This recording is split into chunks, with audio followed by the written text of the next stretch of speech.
Well, Dr. Phil's Merit Street Media is filing for bankruptcy and suing Christian television giants Trinity. For the past 20 years, Dr. Phil has been one of the biggest names on TV, creating some of the best entertainment ever. But here's something I noticed. We don't see him anymore. So, what happened to Dr. Phil? Why did one of TV's biggest personalities suddenly disappear? And what do immigrants have to do with it? I take no credit or blame. I just did what I could. Would you agree that he thinks people see things from only his point of view? This is modeling bad behavior for like really young people. Feel a tap on my shoulder. What concert are you watching? How can I be laughing today and my daughter is dead? What most people don't know is that Dr. Phil didn't start out in Hollywood.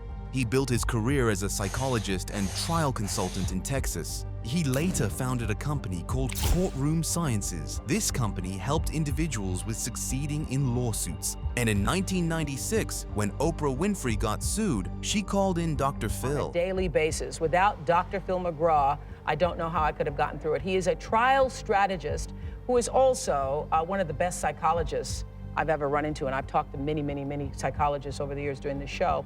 And I said to Phil at one point during the trial, if I ever needed therapy, he would be the one I go to, and he said, I don't take clients. So After the trial, Oprah was so impressed that she wanted him to have his own segment on her show, and that was when Dr. Phil was born.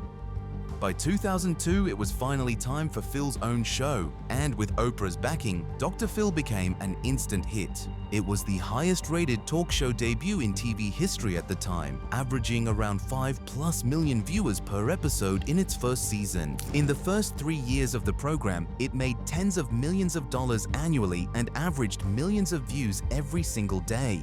Dr. Phil positioned himself as the voice of common sense wisdom, someone people across the country trusted. The show garnered 31 Daytime Emmy nominations and turned Phil McGraw into a household name worth hundreds of millions of dollars. But success in television is fragile, and by 2010, the cracks were starting to show. Over the next decade, ratings began to slip as audiences shifted online. Younger viewers knew Dr. Phil less as a therapist and more as a meme, especially after the viral Cash Me Outside moment in 2016. Catch me outside, how about that? Catch you outside? What does that mean? What I just said. Dr. Phil, baffled by why the moment blew up online, later reflected on it during Joe Rogan. Out of all the years you've been doing your show and all the years you've been giving advice, how did this Catch Me Outside girl, how did this happen? Oh, God. And then this phrase that got turned into a, a meme or whatever they call it. Yeah. It just went crazy, and she was nominated for a Grammy or something. I'm serious. So I take no credit or blame. I just did what I could and haven't seen her since. I wish everybody well. Maybe it'll grow her up. She'll turn something positive out, but I hope so. This gave Dr. Phil a second boost of new viewers, but it wasn't enough. Because the real problems that made Dr. Phil disappear were deeper than just changing demographics. Controversies began mounting. He was criticized for exploiting vulnerable guests, most notoriously actress Shelley Duvall in 2016. I don't think he's dead. Where do you think he is? Shape-shifting. Do you see him? Yes. Very sick. I need help. Well, that's why I'm here. Duvall, clearly suffering from mental illness, was interviewed on national TV. She claimed Robin Williams was still alive and that she was in danger. The episode was widely condemned as exploitative. This had a lot of people disgusted about his practices, saying things online like, "He should have his license revoked. He just broke more than 20 codes of therapy," moreover showing no regret of having this interview whatsoever. But this was just the beginning, because things were about to get way worse. Only a year later, in 2017, an investigation aired, and it was brutal. This deep dive was from former guests struggling with addiction who felt the show put their health at risk for drama, like this former Dr. Phil guest. 7 women raided me. Let's see your talent. Let's see your talent, you ugly piece of. Okay, stop. Hey, look at me. Let's Look see at your me. talent. No, hey. He ended up appearing on camera extremely intoxicated. After this episode aired, more and more people came out telling their experience of Dr. Phil. On Reddit, there were lots of people sharing their experience, like this person commenting on how the show was run. The whole show is a scam. My sister went on it because she was a bully. The show completely changed the letter my mom had sent in to make it sound worse than it was. They edited my mom's responses to questions on the show to get the answers they wanted. Further showing how Dr. Phil did everything possible to increase the entertainment level, making people drunk and framing people to bullies. Dr. Phil's team flatly denied these claims, but the controversies didn't stop there. Multiple staff members came forward describing a toxic workplace environment, a climate of fear, intimidation, and verbal abuse behind the scenes. People on Twitter came out with their experience telling the internet, "I worked on enough Dr. Phil shows to know he's a narcissistic, misogynistic chauvinist, racist. Yo, Oprah, come get your boy." With people even starting subreddits called Cancel Dr. Phil, showing the disdain a lot of people had towards the show. The show got some major pushback due to all of these moments, but the Dr. Phil show kept going and it still did good numbers, roughly 2 million viewers an episode.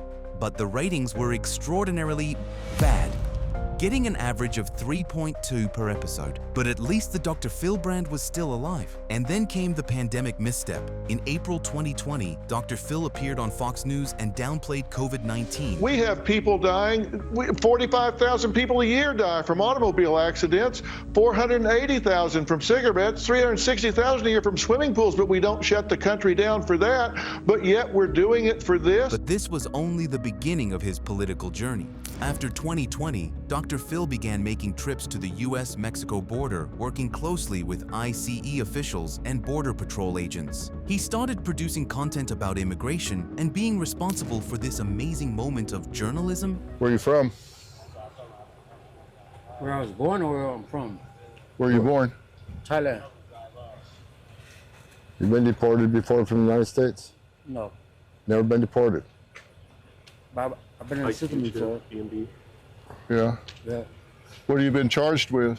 What was once neutral, self-help advice began sounding like political commentary. Dr. Phil was appearing at conservative conferences, speaking about woke culture and positioning himself as a defender of traditional American values. After 21 seasons, Dr. Phil ended his show in 2023, but he wasn't done with the media. He launched a new project. That new project was Merit Street Media, a Texas-based TV network launched in 2023. So this is the new Dr. Phil set. This is the new Dr. Phil set. Dr. Phil pitched it as a channel that would fight for the soul and sanity of America. The plan wasn't too bad. Instead of competing for the shrinking daytime TV audience, he would create his own network for the millions of Americans who felt abandoned by mainstream media.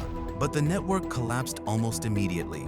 Well, Dr. Phil's Merit Street Media is filing for bankruptcy and suing Christian television giants Trinity Broadcasting Network and CTC. Filing, the forward-based company accuses the networks of harming its business and contributing to its financial woes. By 2024, Merit Street Media was bleeding money and laying off staff. By 2025, lawsuits and broken deals piled up. The company filed for bankruptcy with more than $100 million in debt, which is no surprise when you fly everywhere with private jets. Even now, at 75, Dr. Phil hasn't given up. Just 2 weeks after Merit Street filed bankruptcy, he announced Envoy Media, essentially the same concept with a new name. So, what happened to Dr. Phil? He went from Oprah's couch to the king of daytime TV, only to gamble it all on a political pivot that ended in bankruptcy and legal battles. What do you think? Was Dr. Phil's downfall inevitable, or could his gamble have paid off?